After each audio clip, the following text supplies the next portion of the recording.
Hello, hello. I'm Rosalinda Román. This is my friend Vyas, and this is Friends and Authors Live. This is our weekly show where we, two indie authors, get together and chat about the process of being indie authors. And it seems like lately the theme has been travel and being an author, regardless of what is going on in your life, because 2 weeks ago, 3 weeks ago, I think, no, 2 weeks ago, we were in Ireland together at the Ireland's publishing show. Then last week I was no, the week before. Okay, so it's all a blur because I've been traveling a lot. I think I did one from Nashville, right? The last show, Mhm. and Yeah. then now where are you? And I'm in hello, by the way. Boston. Hello, it's good to see everyone. Yeah, I'm in Baston, as they pronounce it here. Baston? That's Yeah, they wicked don't. smart. Yeah, yeah. So yeah, you can do the accent. I was a little Oh, confused, at first, but I figured it out. They don't like the letter R. they That's don't the like key. the letter R. Those Yeah, Bostonians. I wonder what that's all about. Why they just, drop the R and really don't like it. Because you hear that accent. It's so unique. I was laughing. You had just sent that to the group, to our little private author group that we share lots of funny things. And then right after that, somebody else posted something about that they were visiting New Orleans with their kid, and the person they had been talking to for a while, then they walk away, and the kid says to the mom, "Mommy, what country are they from?" Because they didn't recognize the accent, and it just makes me smile because I think people think, oh, you're American, and it's like one blanket thing. And you can usually figure out, like, if someone's from Germany, you can recognize the accent. If someone is from France, you recognize the French accent. You really can't tell the difference. Like, you wouldn't know, if you're listening to someone from Texas or Boston or New Orleans or, I guess, Illinois, like, they may not be from the same country. They don't sound like it at first listen. yeah. The only American accent that Mississippi's tough for me. I have a couple of folks I know from there, and they can be hard to understand sometimes. Yeah. Yeah. Yeah. But it's great. And that's the diversity. I remember when I was in broadcasting, I was like, I had friends who were working on their accent or to essentially lose their accent because it was too Southern or it was too New York. But I was from the Midwest. I was from Illinois, from Chicago. And so apparently that was the desirable accent within the broadcasting space because it was the most understandable for people all over the place. I don't know if that's true, but it was good for me because I didn't have to work on my accent. Makes sense. Yeah, so let's talk today. I've been spending some time thinking about video in particular because one of the sessions at the Ireland publishing show that we went to was Steve Atchison talked about the power of using video to sell your books. And since this is our indie author show, I figured we should talk a little bit about that because that was the now, I will say for the record, even though I have the background in video and I have run an entire TV show by myself and I have done video podcasting since mine was the first video podcast in the state of New Mexico. I had to learn what a podcast was and how to do that, and nobody knew how to do it back in 2007. So, my point is, I have a lot of experience with video, but video being used to sell your books and to try to find your authentic audience, that's new to me. And I know it's new to you as well, right? Yeah, absolutely. I mean, I think with Steve, I call him Scottish Steve, right? Because we have two very prominent Steves we're trying to, uh, you know, clarify. Uh, Right, because but Steve Higgs, who we'll talk about a little later in the show, with one of the interviews that I did. Steve Higgs is more of like our Facebook ads. I mean, he's a guru. He knows so many things, but for us, he's a friend and he talks about Facebook ads, and that's where we learned how to do that. But another Steve, who I just met at this conference, Steve Atchison, I think is how you say his last name. He had a session, and you were there as well, right? Yeah. He's a really interesting guy, really nice guy too. What he was saying was basically like, if you run Facebook ads, sometimes they work and sometimes they don't. But it's just an image or something usually, and sometimes it clicks with readers, sometimes it doesn't. But when you do a video, people kind of get a sense and a feel for who who you are, and if it clicks for them, maybe they give your books a shot, right? Right. So it makes sense. It makes sense, and Yeah. I, I was going to laugh because knowing you, Rosalind, I think I have joined the dark side. As of today, I have videos on TikTok, which I thought Did you I actually should put share a with you. video up or you just created an account? I have 4 videos on TikTok. You can go look at them now. What are these videos? I should Well, have checked and you'll brought just it have to in. see. You'll just have to see. Well, okay, can I go to your TikTok? I don't have TikTok, so I might not be able to view it. Well, Now you'll I'm have to at some point. curious. Yeah, Huh? you'll have to check it out. You'll have to check it out if Okay. you get a chance. But Okay, I just want to know you don't when we're want me to talking about do that. videos, and You don't want me I to do have that right now on the show because I can take a minute and go find it and show everyone your videos. Okay, we'll do that next time.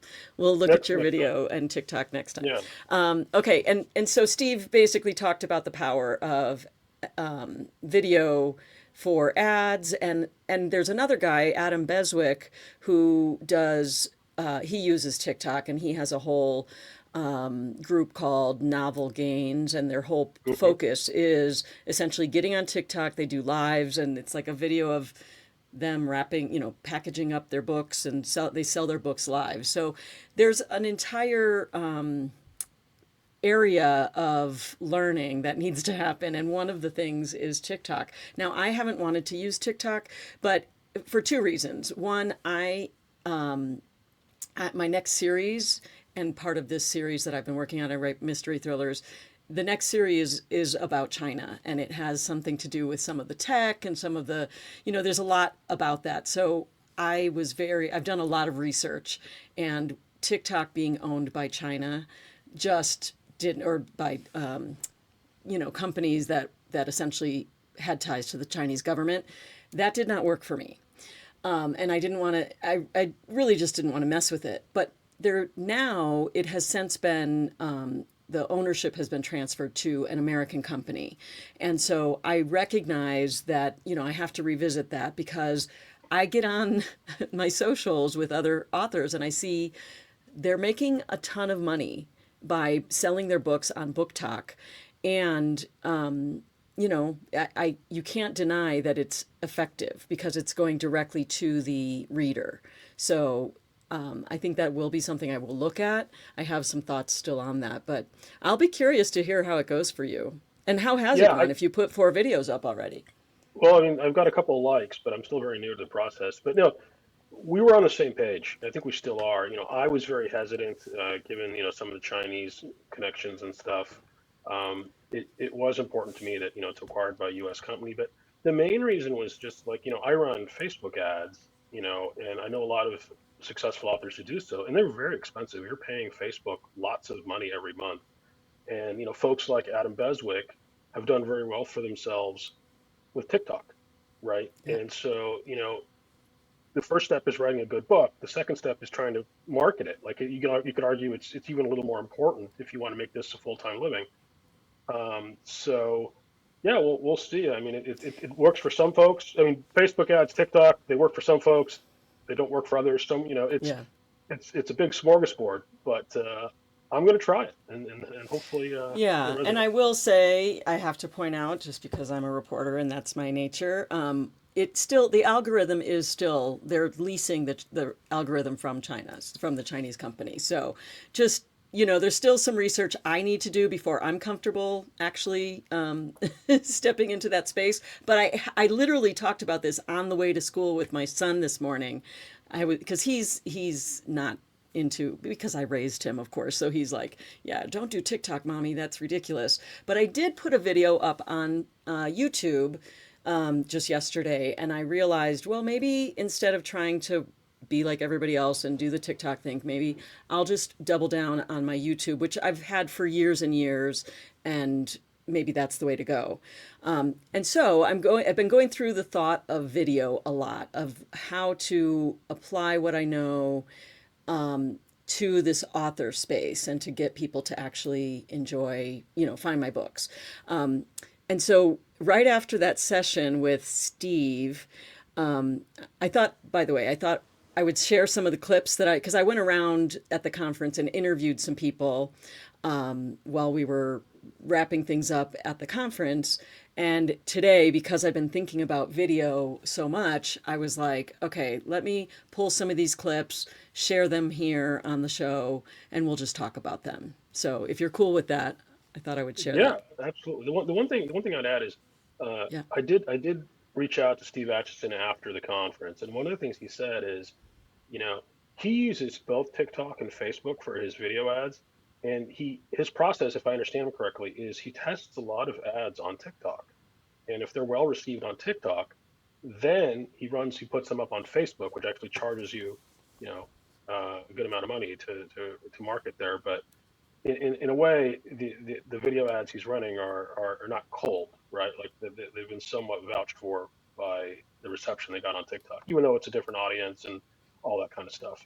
Um, so yeah, I'm trying that process. Well, and I really like that idea. And I guess my follow-up question with that, that's actually because I really felt like I went and I sat in that session. And at the end, I literally said to him, I'm like, I really feel like this is the missing link for me, as soon as he kind of put the pieces together, like you were saying, testing out on another platform and then using that clip or that recording as your ad, that felt like the missing link to me. I haven't tried it, I haven't done it yet. So, that's great. It's all well and good and we learned so much, but until we put it into practical use, we won't know if it works for us.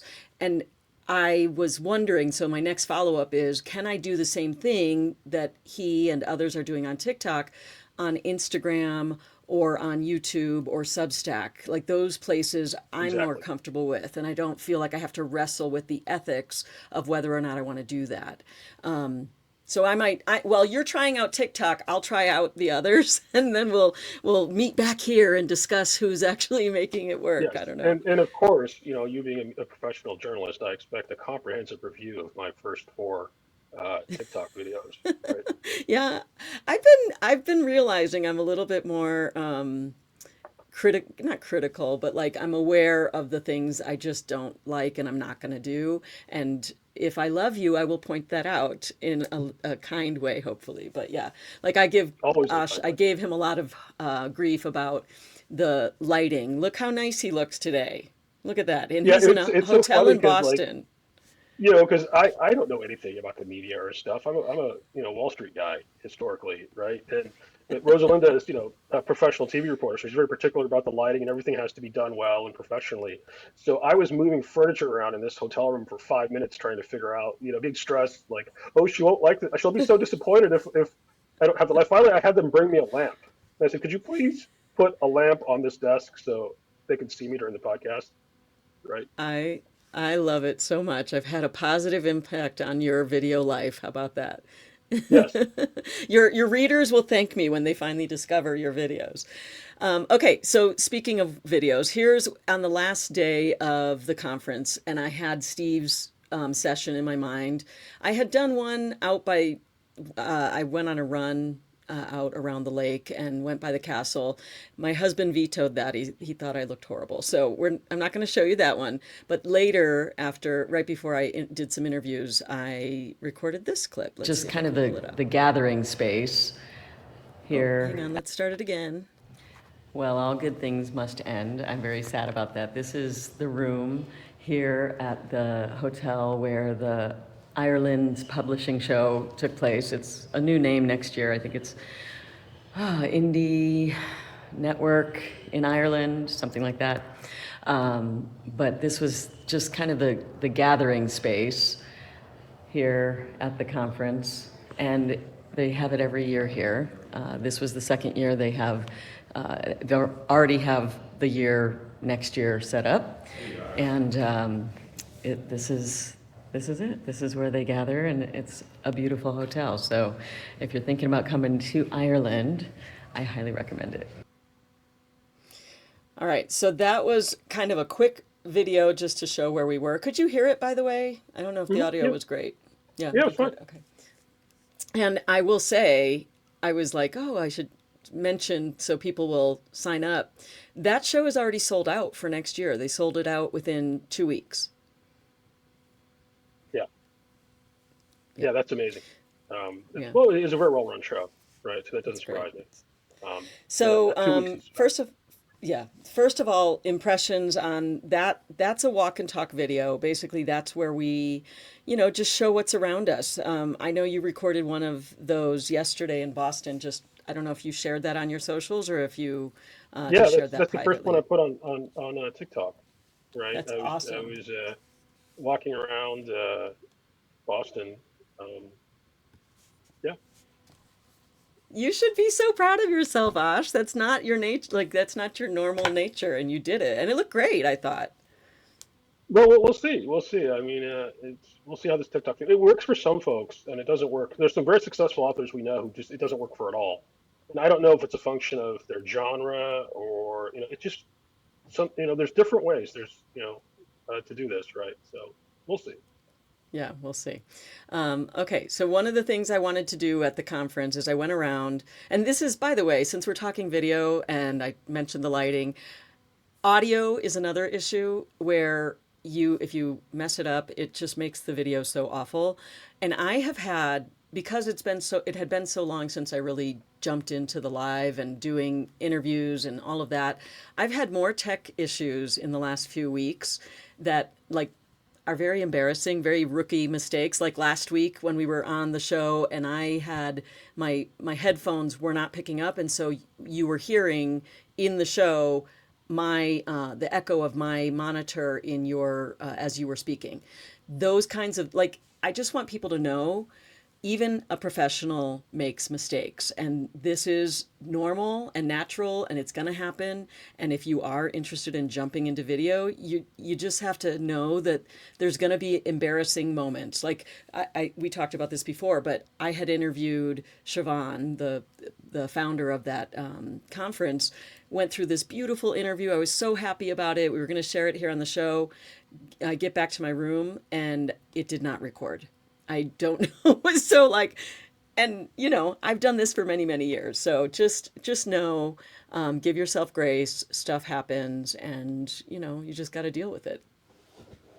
Tech gremlins exist. Tech gremlins. Actually, that's really funny because the last clip I'm going to show you, there was a tech. It's we'll call it a blooper, but there was a tech issue. Okay, but first I want to start with just one of the things that every person that I interviewed talked about was just the how special it is to go to these conferences, and in particular this very intimate conference, which was I don't know how many people were there, but really feeling like you're having a sense of community, which is so rare for those of us in the indie author space, or any author, I think, for that matter.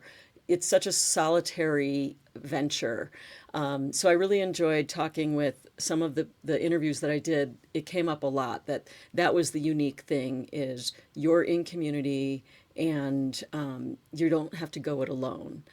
So I want to start with one clip by Melissa Torres. I really like this person. She is a children's author. And let's see if I I can think get it everyone has their started. Okay, first let me pause. This is Melissa, and she is someone I met at the at Author Nation, and then saw her again in Ireland. She was one of the speakers on a children's panel, and she talked to me right after the conference, which was cool, just about what her impressions were. So this is Melissa Torres talking about community. it's fun to learn. I think everybody has different strengths. Indies have to be good at everything, but I think everyone has their strengths in certain areas. Some people are just amazing at social, some people are amazing at Amazon ads, and people get passionate about different areas of this business, and it's fun to listen to them and just hear their take on something that maybe was really hard for me, and it gives me renewed energy into that space, and then I also have a resource. Yeah, so that was one of the things that she talked about, was just how it really energizes you, and it gives you a chance to see what other people do that maybe they're passionate about and they have their strengths. And we all have to do everything as indie authors. We're like the marketers, and we write the book, we market the book, we have all of these different, and we do the financials, and we do all of that. And she was talking about just how special it is to have a community of people who are going through that, and with different strengths. No, no, it's absolutely true, and I know we're definitely pushing the conferences, but another example is there was another author that we talked to that had translated her books into German and was selling them actively in Germany. Uh, and I talked to her because I'm in the process of doing translating my books as well, and the Germans have some regulation about no two books can have the same title, which isn't the case in the States, right? And so I was asking her, like, hey, how did you get around that, right? She's like, oh, it's really simple.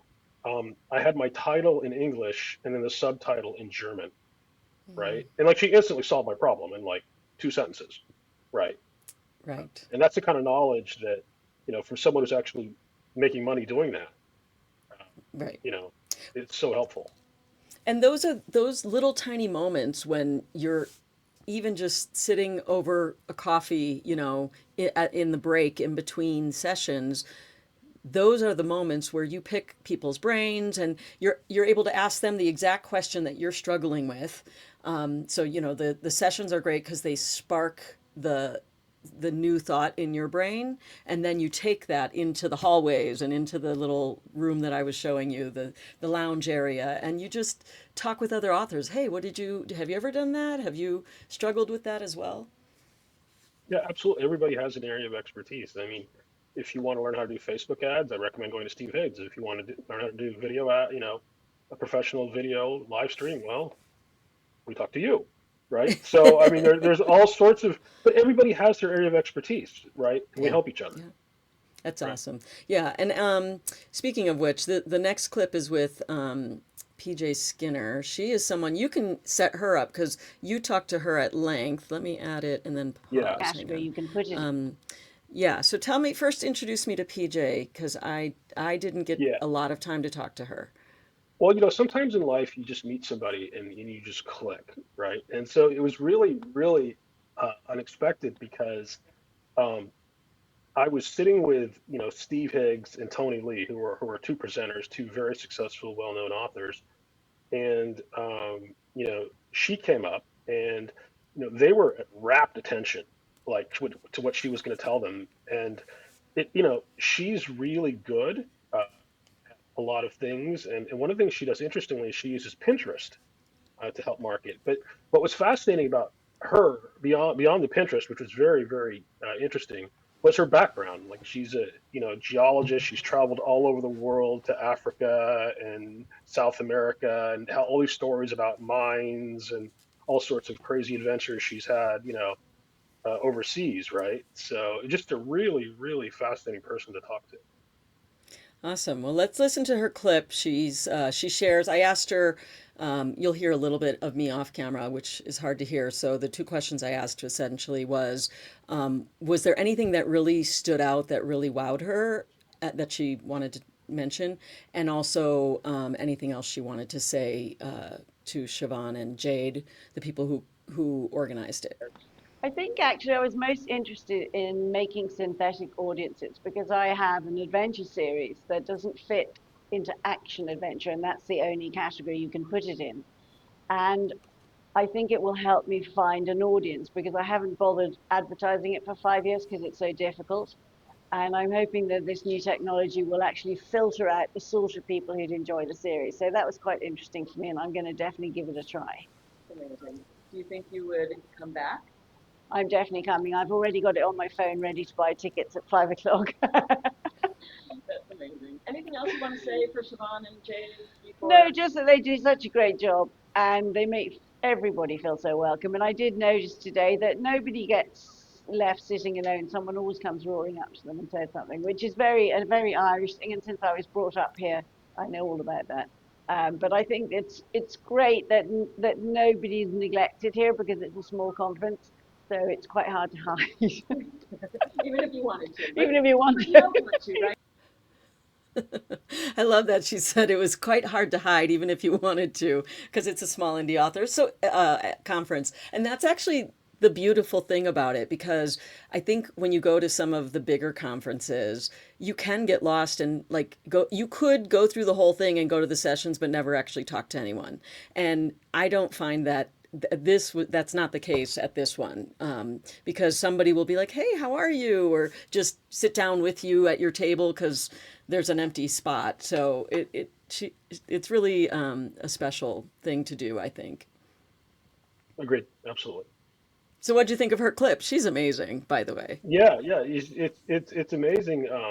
She writes in multiple genres, and it's really interesting what she's doing with Pinterest. And I think we're going to try to have her on at some point to show her how it helps with her marketing. She's the first person I met who uses that, and like I said, like both Steve and Tony, who were very successful authors, were paying rapt attention at what she was teaching them That's about cool. how to use Pinterest to help sell your books. Well, and that's the really cool thing. If you think about it, there are authors there that are six figures, seven figures, few eight figures, right? Hmm. And Hmm. they are equally interested in what other people have to teach them. So they're not like, well, I'm the big man on campus and I don't need to listen to anyone. Every single person that's there is there because they know they can benefit from other people at the conference and the Yeah, sessions. absolutely. And I think it's two things. It's I mean, no matter how successful you are, and you talk to like some of these, seven or, in some cases, eight-figure authors, when you hit publish for that book and send your art out to the world, you still don't know.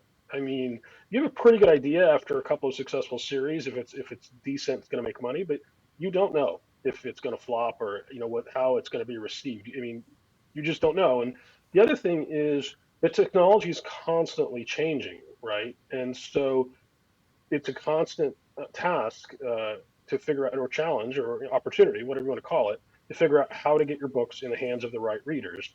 And Facebook ads are working now; they might not be working a year from now, right? So Right. maybe Pinterest is more useful. So the authors are always, helping each other and trying to figure out, what's another way to do this or to expand marketing.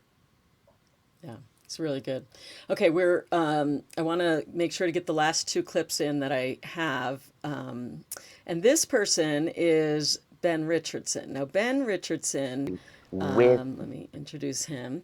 So he's the founder of 1111 Media, which is essentially a company that uses AI to support authors in their various, you know, media ventures. So he might take their novel and help them turn it into a script or turn it into a video.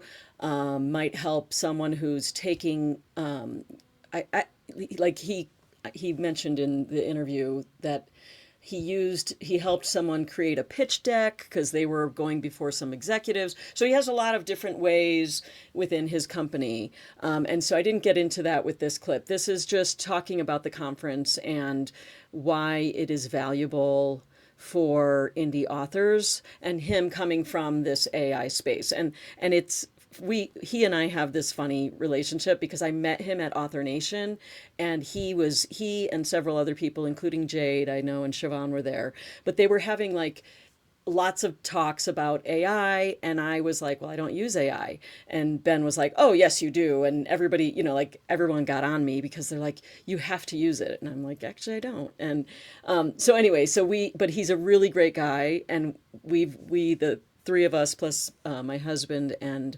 another author named Zoe, we went to dinner and we had a great time. So this was, I think, the next day after that. But we were having some conversations, and this is just a clip of him talking about obviously being there are a lot of entrepreneurs. So entrepreneurs. let's There go. Let me start that again. obviously there are a lot of entrepreneurs. They're one-person teams, sometimes two-people teams, and it's usually their partner that gets drafted into. Well, I love this person, so I'm going to help them. So you're looking at doing everything. And that's where we are. When it was trad, obviously you had a team behind you. And now you are the team. And sometimes there's just not enough hours in the day. And AI can help you achieve what you need to in this space. And I don't think the traditional publishers can move as fast and as nimbly. And AI, as long as you're learning and with indie publishing shows like this one, can give you the tools with the sessions and the different panels to know what you don't know. Then you get that knowledge and then you can utilize that in the AI. Yeah, so you can see he's talking about using AI, but knowing how to use it in a way that actually supports you as an indie author. And he mentioned using it as, I forget, not a crutch, but basically helping, or maybe it was a crutch, basically using it as a tool instead of a creator, which I advocate for that. Yeah, I mean, he was working in the film industry for a while and, producing videos and stuff. And then I think he noticed that, AI was, to some extent, just like the independent authors disrupted the publishing industry. AI at some point is going to have an impact on filmmaking, right? So that's what he's doing. Yeah, yeah, and he's a fun guy, and we continued at, we had dinner, and then we went to the pub, and so there were a lot of the fun jabbing conversations, which led to my favorite clip so far, which I want to show you. So give me a second here. One that's watching this, you may see So it's an adventure, and the for anyone camera that's fell, watching this, so you may see Oh, really? It's an adventure. this happens a lot. This happened on the panel. When one of the other panelists said something bad about AI, and then the microphone immediately cut off. We're like, oh, They're in the uprising, listening. they're coming for her. That's so perfect. Ben and I, we like each other, but I'm always teasing him because I don't use AI. And he's like, you must. He's like forcing me. He's really a horrible person. She can do as she wants. People, he's just gonna put pitchforks Horns. and horns. I really should. Oh, don't do it. The other thing is you have to tell them what you said that my co-host is, the Ash. Oh yeah. So as you guys already know, because you've been watching this, Ash is really the eye candy. I mean, could we all agree? If this is on the internet and if there's a comment section, can we get that in the chat? Let's just give this man the ego that he needs. He needs that confidence booster. You can already tell. I mean, he is the eye candy. Wow. I love it. Yeah. Okay. Well, touche there. But I have to share my 2 cents here. So when we were coming back from dinner the night before, I did mess with him a little bit. I was like, Ben, here's the thing, okay? Rosalinda can be really intense in interviews, right? And she's not a big fan of AI. So if it gets ugly, right, just start singing the virtues of Tim Tebow and Florida Gator football, and that's your lifeline. You understand? And he was like, "Oh, thank you." Well, we have to know our strengths and what our weaknesses are. That's awesome. I love that clip came from the night before, and we were talking, and I'm like, yeah, somebody asked, somebody not from our group was like, oh, so what's your show about? And I was explaining, and he goes, yeah, but her co-host he's the eye candy. And I was like, oh my gosh, I have to get that on video. Yeah, I've been called a lot of things. That's a first. I love it. Well, I guess that's it. I am excited to be dabbling in video again, even though it is maddening. And anyone who works on it, I know, is going to figure out you'll have a day where you record something and it won't be there, or you'll look at it and be horrified and think, why did I do that? I look horrible, or I said something stupid, or the audio will cut out. There's going to be something that is not going the way you want it to when it comes to video, and it's just the reality, and it's okay. You just keep going. And I think that's the and also you'll probably have trolls. I mean, that's the risk of putting yourself out there is, you know, people are not all the people are nice. But the thing that I've found more and more over the years is the more we do this, the more you realize it's okay and it doesn't matter, and I can give myself grace and I can keep going, because the goal isn't to be the next video star. The goal is to help people who would enjoy your work find your work. And the old ways, a lot of the algorithms, a lot of the Facebook ads, a lot of the things that used to work when there were a lot fewer authors and none of the AI, you know, inundation of books, those don't work anymore. So when you're doing video, you know, I mean, people will do avatars and stuff, but like this, where people see you, they know you, and I can see the value in that. Absolutely, absolutely. I mean, it's as you said, if you're doing this as an indie author, you're the team, or maybe your partner or spouse is helping you, and so the two of you are the team. But in the past, you're doing all the work that an entire publishing house team would be doing behind you, right? It's all you. Um, so you have to, use the tools that help. Yeah. So we'll keep trying it and test it out, and we'll bring it back here and let you know how it goes. But for now, I just want to wrap up. Anything else you want to say, Ash? No, no. I mean, I think we'll probably focus a bit more on content and stuff. I have some interesting music and location ideas for the writing process for us Ooh, for okay. the next show. A little teaser for next time then. Yeah, Awesome. All right, everyone. Thank you for watching Friends and Authors Live. I'm Rosalinda Roman with my co-host Ash Vyas, and we are here every Tuesday, and we hope you'll join us. It's a lot of fun. We'll see you next time. bye everyone.